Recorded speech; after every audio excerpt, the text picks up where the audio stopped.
Hey, what's up, Jordan?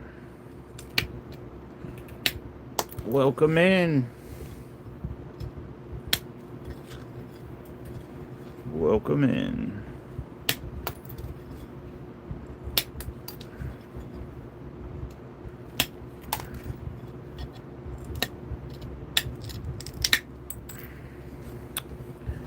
How's the weather for you, Jordan?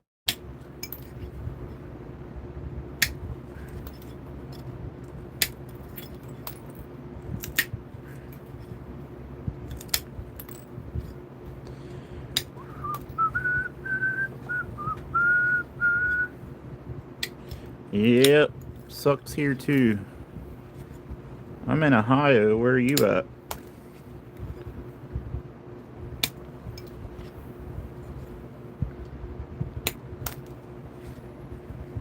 Got about 8 inches of snow and ice around me in my neighborhood. We probably got about 10 inches or so, and then the ice. They finally put our roads on a level 2 instead of a level 3.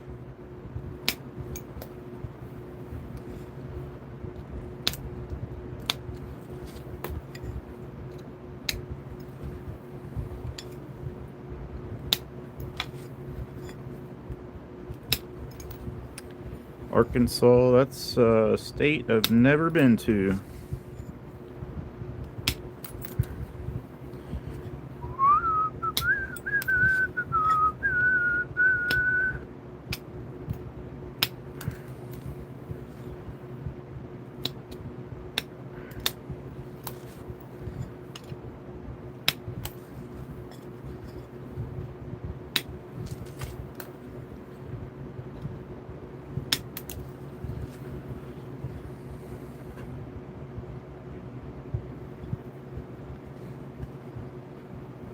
Yeah.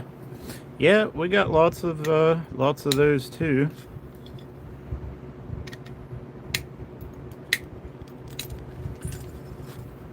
I live in the hilly part of Ohio.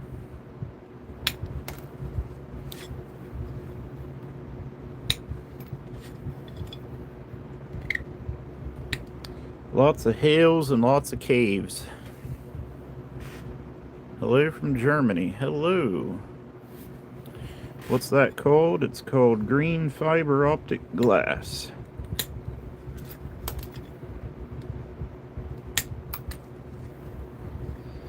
Green fiber optic glass. I'm actually working on the second one right now. I had to make 2 of these.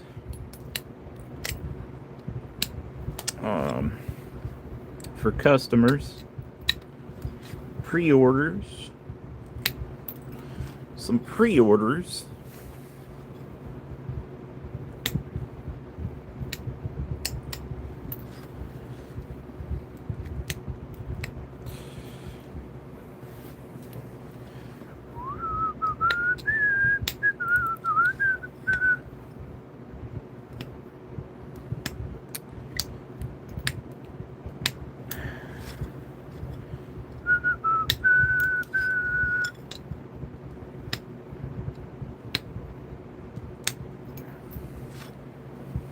Do you have obsidian? I do. I actually have some obsidian right here I need to finish up. So we might just be doing that here shortly. I've made several blades out of opalite. This stuff right here.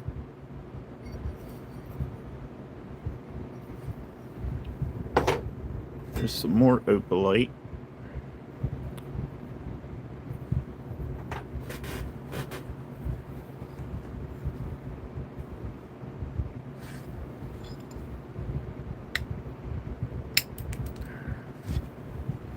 You're from Iran? Awesome. I'm from the United States.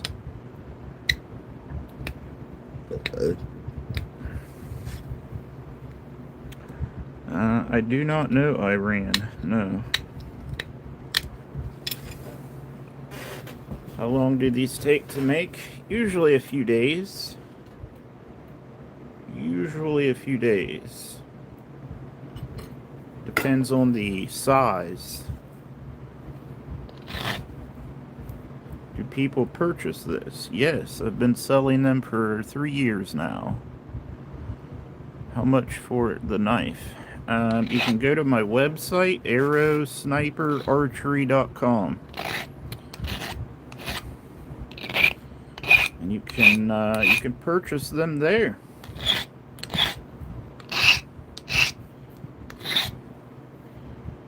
I have sold quite a few of them the past couple of days, but I do have a few available.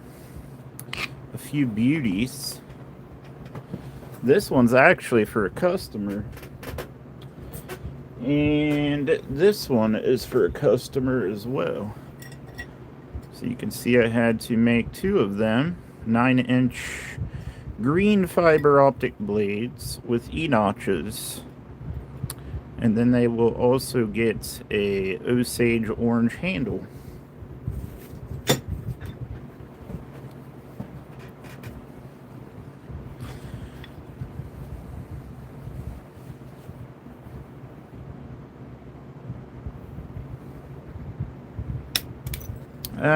I'll talk about a lot of different things, but I'm not going to speak politics in my live. Oh, thank you, Jordan. Yeah, I mean, technically they are spearheads, but I put them on a handle and then they become a dagger. Why do you use obsidian as a material? Why wouldn't I? I've been lucky enough to make a living from my art for the past 3 years.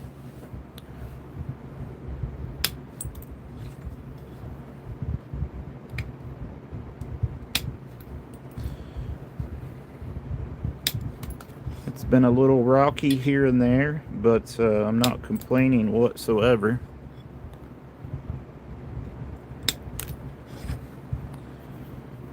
I've made and sold about 1,500 of these.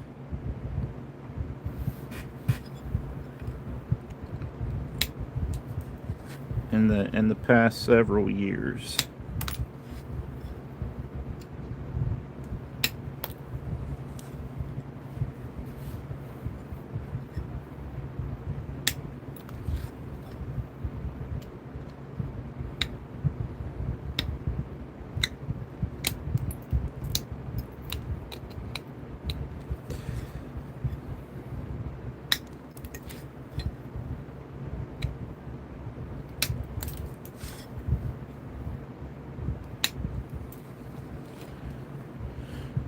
I wanted you to know the people of Iran, we love you. The people of America, good luck, my friend. Hey, you too. Have you got any videos attaching the handle? I do somewhere. It's wrong. Rest in peace, Charlie Kirk. What do you do with the flakes? So, I'm going to save a bunch of these flakes and then melt them down in a kiln and make new slabs. And then make more knives. Have you ever broke one in half? Yes. Quite a few of them. What in the fuck does Kirk have to do with this? I don't know, Jimmy. Don't know, brother. I don't really get into politics in my live. There's a good reason for that. A lot of people like Charlie Kirk. A lot of people hate Charlie Kirk. And I'm not going to give my opinion on any such said topic about any political bullshit, people, places, nothing. This is about napping. We're napping in here, okay? We're trying to get a break from the the fucking oppression, depression of social media, and we're relaxing and we're napping, okay? So fuck off with the politics, man. We're in here to relax.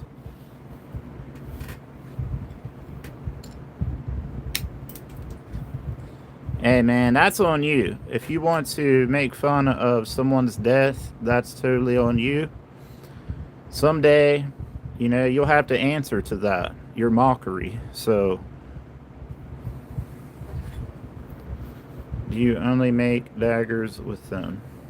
If someone wants a spear, I'll happily make a spear on commission.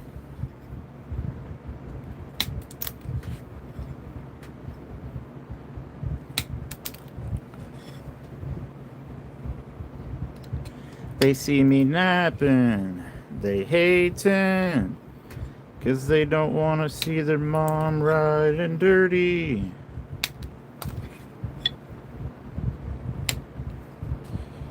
Would you make an arrow or bolts? I make my own arrows that I hunt with. I've made a crossbow before. Out of random shit in my workshop.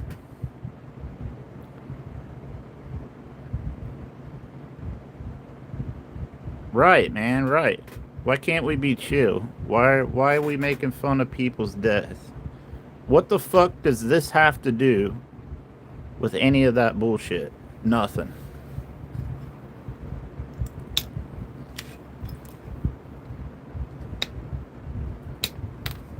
I could post a picture of a beautiful scenic waterfall on Facebook, for instance, and somebody would talk about Charlie Kirk or Trump or some other bullshit. Let it go, man. Take a break from it.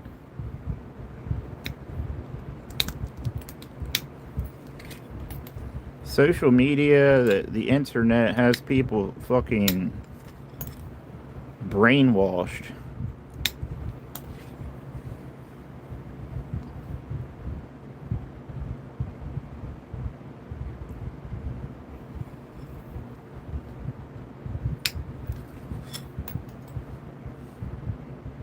You know, my dad taught me something when I was younger, is that you can have your own little world.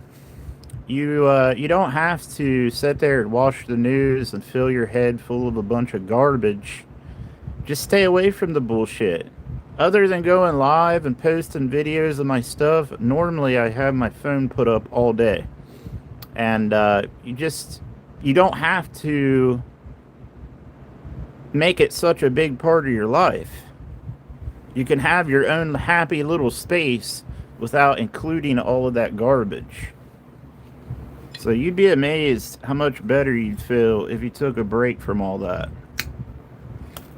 That's why I like to hunt and fish and make shit, because I'm not filling my head full of a bunch of garbage. You could choose what the fuck you want to do.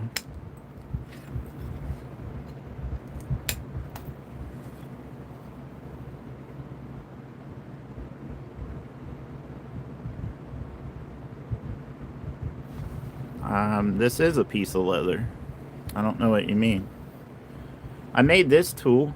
It's just a piece of deer antler. I drilled a hole in it for my copper rod, and then I put some set screws in it. That way when it gets short, loosen them screws up and I can pull more copper out. Right, man, you gotta keep it simple.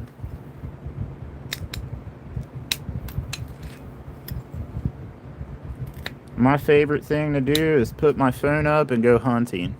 Completely get my head away from all the bullshit and just be in Mother Nature. And all the entertainment you could ever need is in the woods. I promise. If you sit there long enough and you sit still, all the entertainment you could ever need is right there.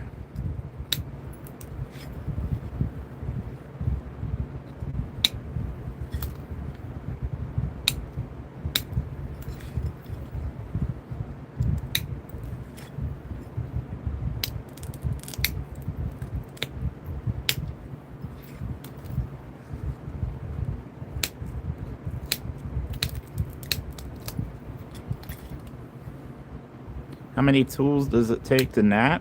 Not very many. In all honesty, you could get it done with a leather pad,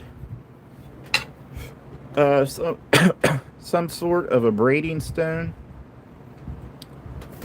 I was trying to find my braiding stone. Where in the freak did it go?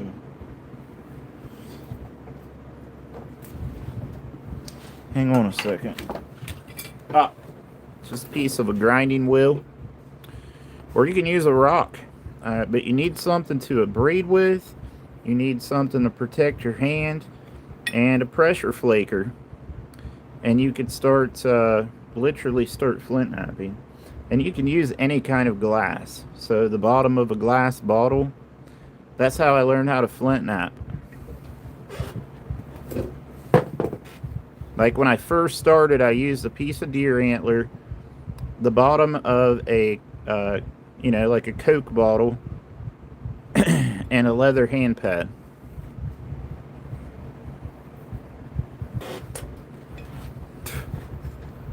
And then you start getting into more complex shit and breaking a lot of shit. But if you keep going, you get better at it, and better and better and better and better, and then you won't break as much shit, and then you'll be making stuff.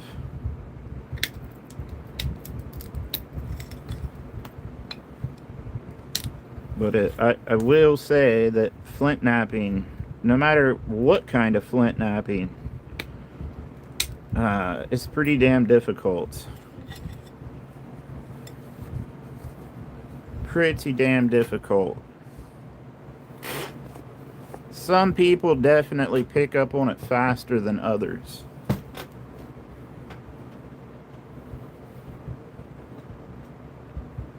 This is going to be a knife, or a dagger blade, I should say. It's going to be a dagger blade. Give me just a moment, guys. Hang on.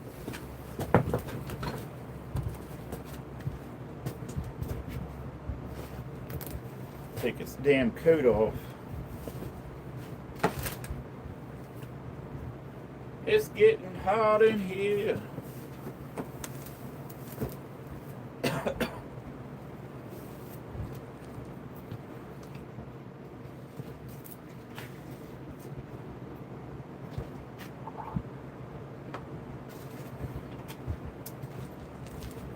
Oh shit. Is glass more difficult to work with than obsidian or other mediums? For the most part, glass is the easiest thing to work with for its workability, but it is the easiest to break. And man-made glass and obsidian are so closely made that you cannot tell them apart. So to work with a piece of man-made glass feels exactly the same as working with volcanic glass, because they're both about 70% silica.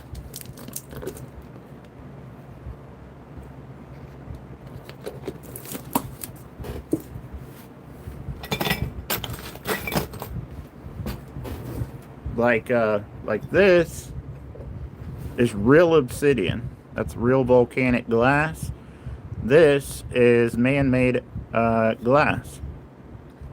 But like I said, they're both 70% silica, so they break the same way. So these high silica materials break in conchoidal fractures. These little cone-shaped fractures. You can see it in the glass. So you can flint knap man-made glass just like obsidian. It ain't no different. And I've made hundreds and hundreds of blades out of obsidian and man-made glass.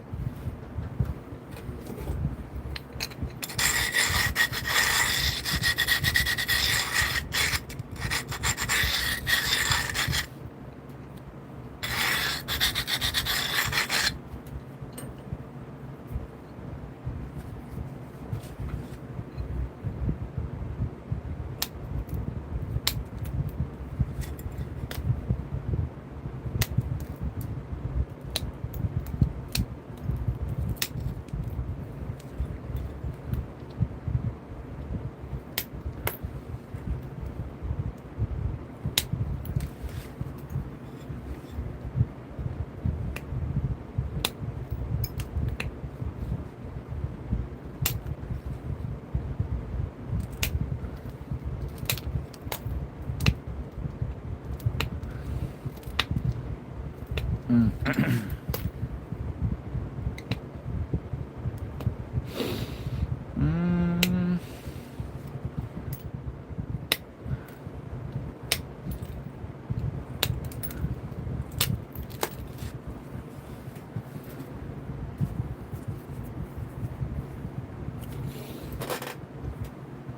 Well, they're strong in a certain way.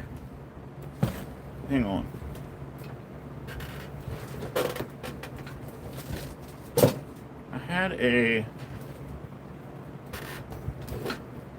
I'm like a fucking mad scientist in here. This workshop is insane.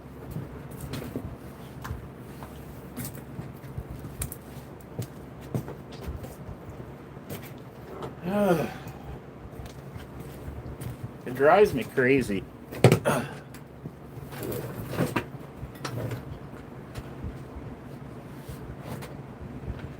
How often do you break beyond repair? Not very often, but it does happen. It does happen. I do sell the end product on my website, arrowsniperarchery.com.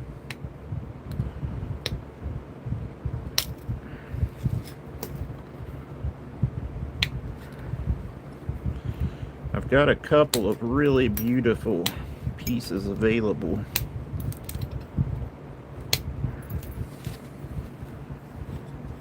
This is green fiber optic glass. Yeah, I've got a couple of really pretty ones. Let me get them. Let me show you the features. Let me show you the features. So here's one I have available. Eastern red cedar, black obsidian.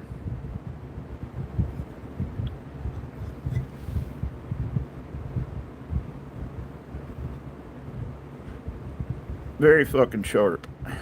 Very, very sharp. Then I've got a midnight lace obsidian dagger. Now, at first glance, you're probably like, oh, that's just regular black obsidian. No. Let me show you what midnight lace is. That, my friends, is midnight lace obsidian. You can see that it is partly translucent, and it has some black banding down towards the bottom.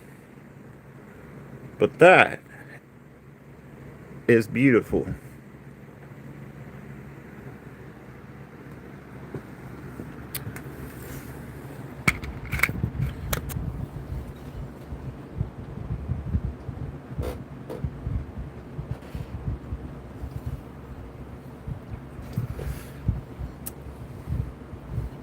I hand make the handles as well. Osage orange for this handle.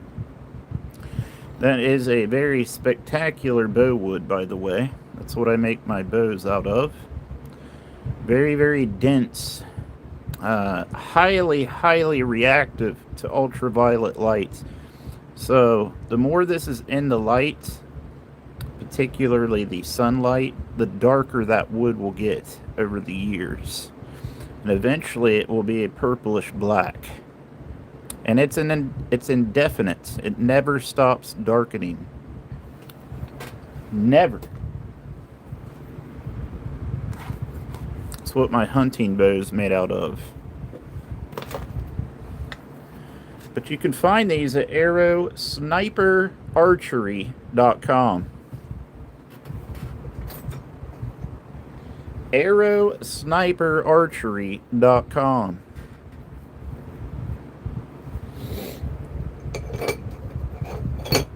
Check this shit out. Milliflora glass.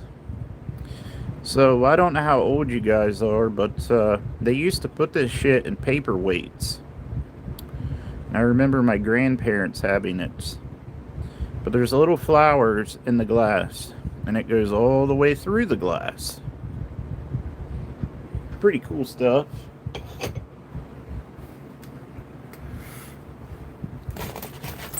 But I had to make 2 of these. I sold 2 gigantic green fiber optic daggers. So this is what I've done in about 3 days. 3 days. I'm getting there. Still need to do some edge work. I need to notch that one. But those are going to be for some customers.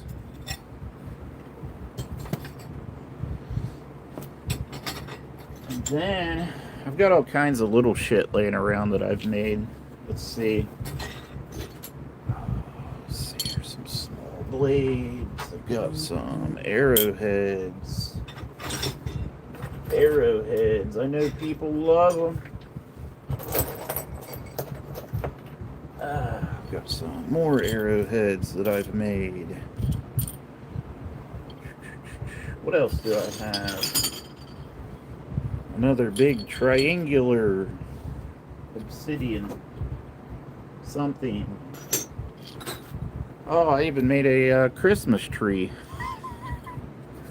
Check that out. Christmas tree arrowhead.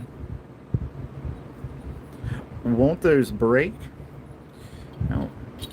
If you was to actually use them for what they're used for, they would create much damage. And if they happen to break, they would do even more damage because they're made out of glass.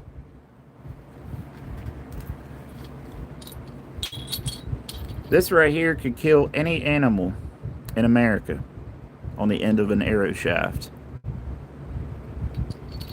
And they have.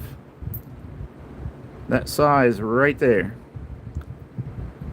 Those are my hunting points.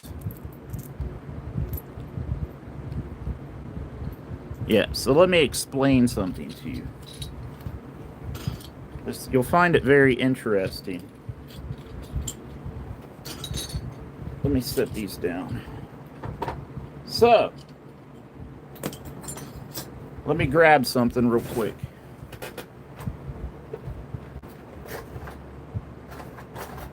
Alright. So this is a steel broadhead. This is an obsidian arrowhead. Now, nothing wrong with a steel broadhead, obviously. I've used them several times. Killed plenty of deer with that one right there. But here is the difference. This has a slick stone-honed edge. This has a serrated, toothy edge. This is made out of metal. So, what happens when that tip hits on? Sometimes it will roll. So, it's going along, goes into the animal, hits a rib or any other kind of bone, and there's a possibility that the tip of this will roll. Well, when that rolls, it slows down penetration. Big time. Okay? Versus the arrowhead, if this is going along and it goes into a deer, let's just say a deer, it hits a rib bone and the tip breaks off. Well, guess what's going to be underneath of that tip? A razor sharp chisel tip. And it's going to continue its path through the animal. Now here's another thing about flint-napped arrowheads. This goes through, makes a nice clean cut. This goes through, makes a nice clean cut, but these little teeth also grab vessels and arteries and explode them on its path.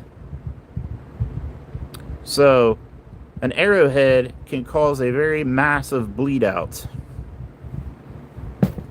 They really do. They can create an immense amount of blood loss. From those little serrated teeth.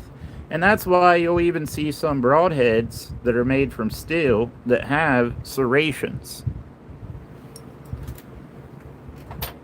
But if you make an arrowhead right, and you're using a well-made bow self bow with the right poundage, you can hunt efficiently with it.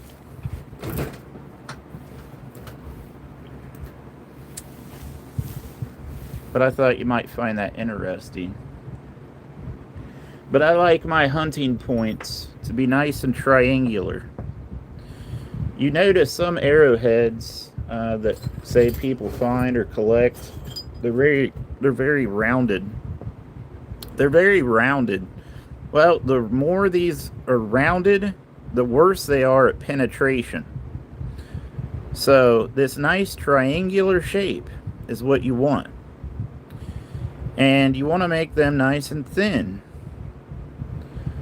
You also, for your notching, you want to make sure that these lobes down here are either level with the main cutting edge or a little bit shorter, because that'll also impede penetration. So some Native Americans, they would actually make their arrowhead in such a way that it was bad at penetrating because they had a lack of materials for flint napping. So they had to preserve their arrowheads. So they would actually make them in such a way that they were bad at penetrating for that reason. That way they could retrieve their arrowhead and use it again. But this is the optimal shape right here. About 75 grains, no heavier. How do you mount it? I don't have... I would have to... Let me grab one of my arrows.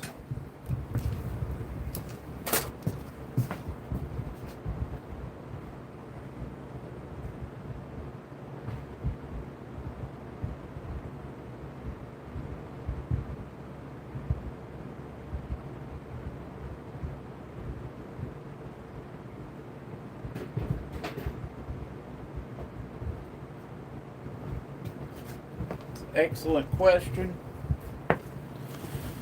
Oh, excellent question. So here is one of my hunting arrows, and the way that I haft them is by first cutting a notch. This is river cane. This is a piece of river cane. It's a type of bamboo that happens to make a perfectly good arrow, really durable. Super good arrow shaft material. But I'll make my slot for my arrowhead to slide in, and then I glue it with pine pitch glue, which is a natural glue made from pine pitch. And then I will wrap it with deer leg sinew.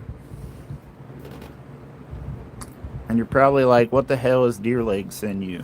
Well, deer leg sinew is the tendon. If you feel behind your ankle, that big old tendon, that same tendon in a deer, you can use it and make what is called sinew. And sinew is a very strong, high tensile strength cordage. And you wet it, and then you wrap your arrowhead, and as it dries, that tendon, when it dries, it shrinks. And it helps hold that arrowhead in there. No, you cannot buy sinew at the store, but you can harvest your own sinew. All you need is a deer. Even if the deer is already dead or like roadkill, all you need is that rear leg tendon, and there's even backstrap sinew. But that's how I haft them, and I like to really sand my arrow shaft that way that it's flush down into the arrowhead. If you don't sand this down and you leave this little bump right here, that slows down penetration as well.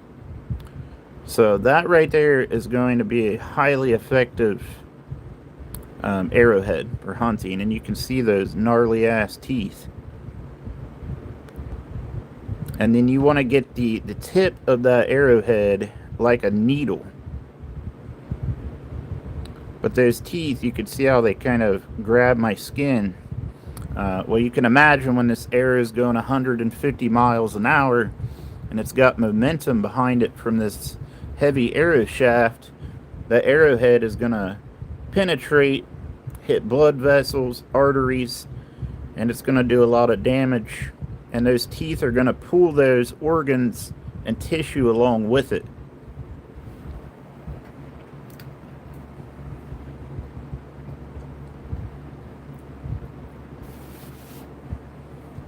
That's funny, man, because I live in southeastern Ohio.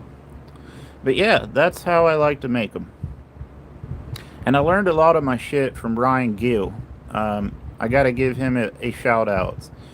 Because Ryan Gill has a YouTube channel, and he's became a friend of mine.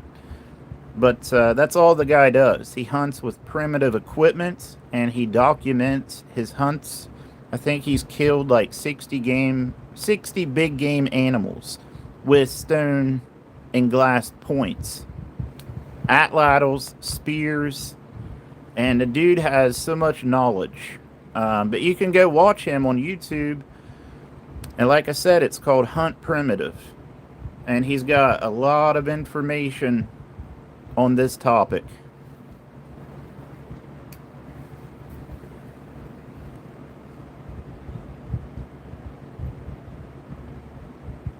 Yeah, but I even spin test these.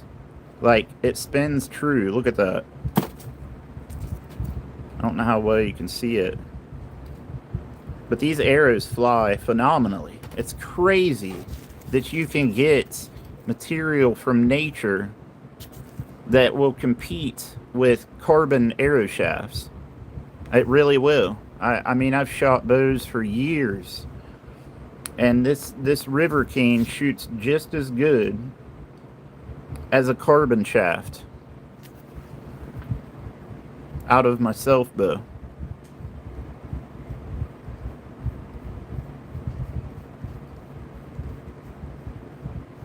Man, I have found so much flint. I have about 100 pounds of Zaleski flint in a tote right now. Hello, Arrow Sniper in chat. What's up, Captain? But yeah, so that's how I do it right there. And then I'll show you the sinew. The sinew.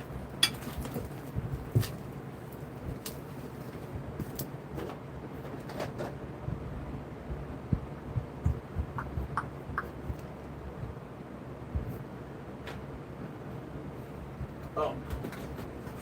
Also, this is pretty cool too. So, like I was saying earlier, sinew is the rear leg tendon of a deer or any other animal. The white-tailed deer just happens to produce, well, I think, the best sinew, but you can get it from any animal. So, like I said, if you feel on the back of your ankle, your Achilles tendon, that's what this is, but it's from a deer. And the Native Americans use this to haft their arrows, so to wrap around their arrowheads to help hold them on, and also not to just hold them onto the shaft, but to reinforce the shaft from splitting. And then say you shot an animal and your glue broke loose, well, your sinew would catch the arrowhead and keep you from losing it. You can also wrap your fletching and reinforce your nock with sinew. Now, here's the really cool thing.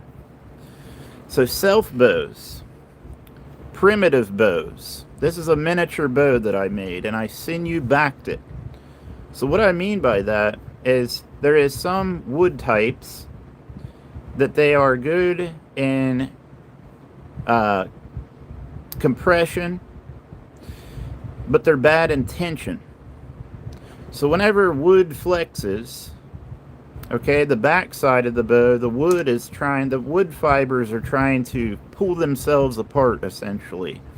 And then the belly wood is kind of all smushing together. Well, different types of wood can be good with compression and good with tension, or bad with tension and good with compression. Well, if a bow is not so good in tension, like along the backside, you can add sinew to the back to reinforce the tension on the back of the bow. And at the same time, you can make a much shorter bow and make it much stronger when otherwise it would just break. You can add a sinew backing, and that's how Native Americans, a lot of times, they would make really short bows, and that's how they keep them from breaking, is by sinew backing them. And that's, you take this sinew from the deer, and I think the tensile strength's like 93,000 psi or some shit. It's crazy strong.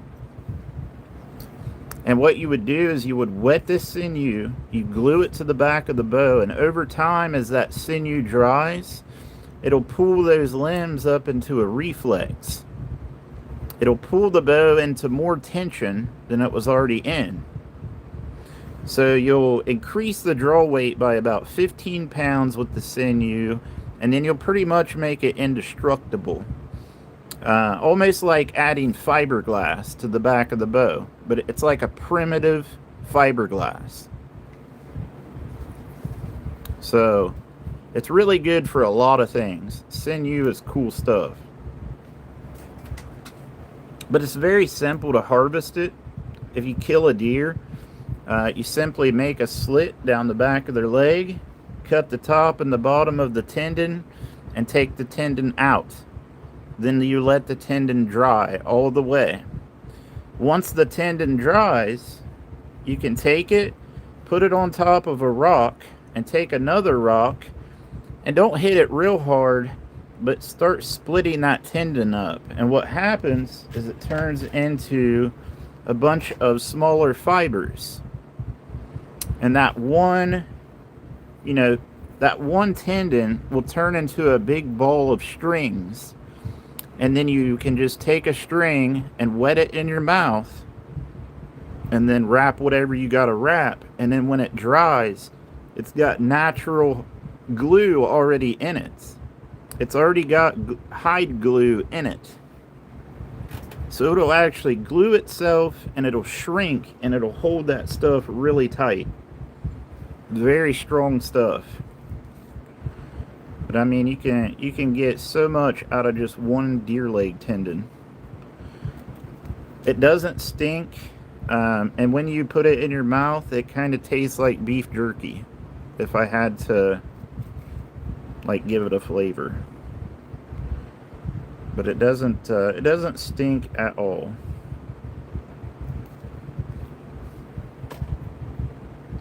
But yeah, then you would just take a piece, which I need to wrap a little bit more on this arrowhead. So I'll just take this piece of tendon,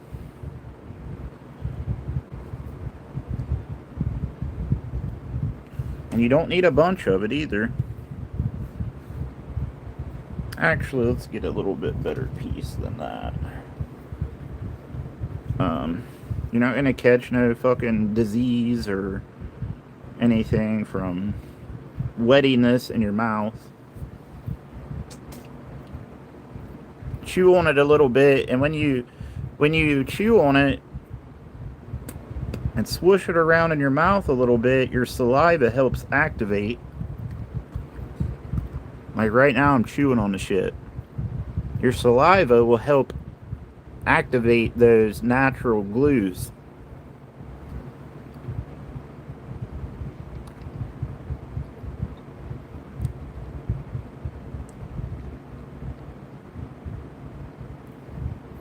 So now, I've wetted this,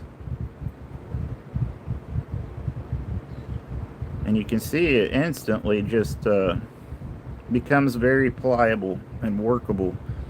So I'll just lay it right here, and I will wrap it around my arrowhead.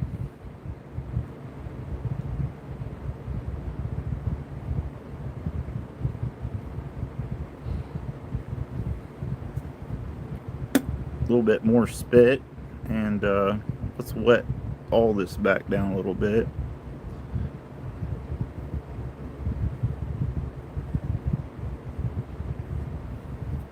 And then you just let it dry. And it reinforces the shaft. It helps hold the arrowhead in place if the glue, if the glue loosens up. And then, like I said, it's also helping hold my fletchings on, and reinforcing my self knock so that my bowstring don't split the shaft. But then you could also do a self bow repair. So if my self bow started to get like if it lifted a splinter on the back of the bow, I could take this sinew and I could wrap and patch that area, and it would hold that splinter down and keep it from continuing to split the bow. But that's sinew. It's really handy stuff. And then rawhide. Rawhide has a lot of really handy things you can do with rawhide. You can rawhide back a bow. You can make bowstrings out of sinew. Sinew makes a good bowstring. You can make a bowstring out of rawhide. Rawhide is not as springy as sinew. If you back a bow, it's not going to really add much performance, but it will add a lot of strength. Sinew, on the other hand, adds performance and strength. But yeah. If you guys got any more questions, feel free to ask. Your dad uses sinew? Awesome.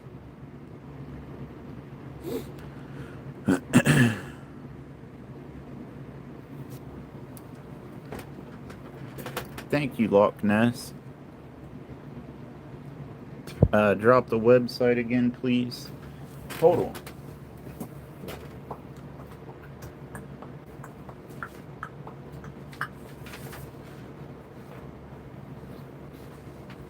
How about I'll do you one better and I'll write it down.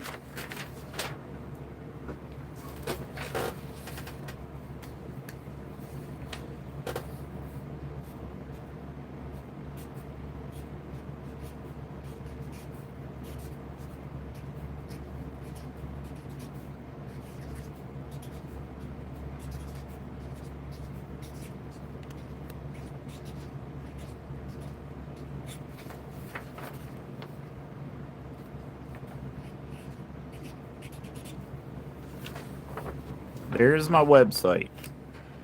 arrowsniperarchery.com.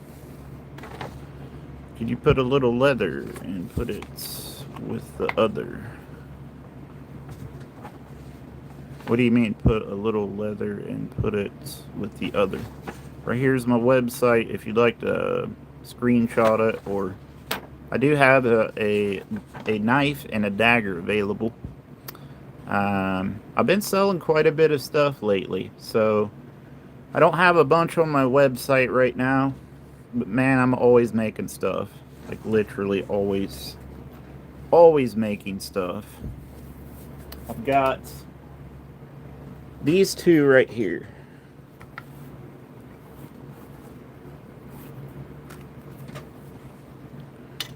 I've got a dagger and a knife, actually. Both of these are obsidian. This one is midnight lace. This is solid black obsidian. This handle is eastern red cedar, and this one is Osage. Osage orange. But that's the two I've got right there, right now. But I think I'm going to end this live, guys. I always enjoy it. Appreciate y'all coming in.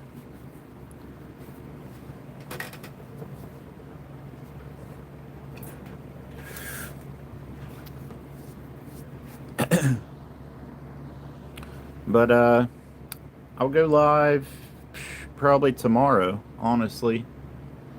I kind of like going live when I'm working because I work alone. I do all this myself, so it's kind of nice. But I hope y'all have a good night and be safe and stay warm. It's cold as hell outside.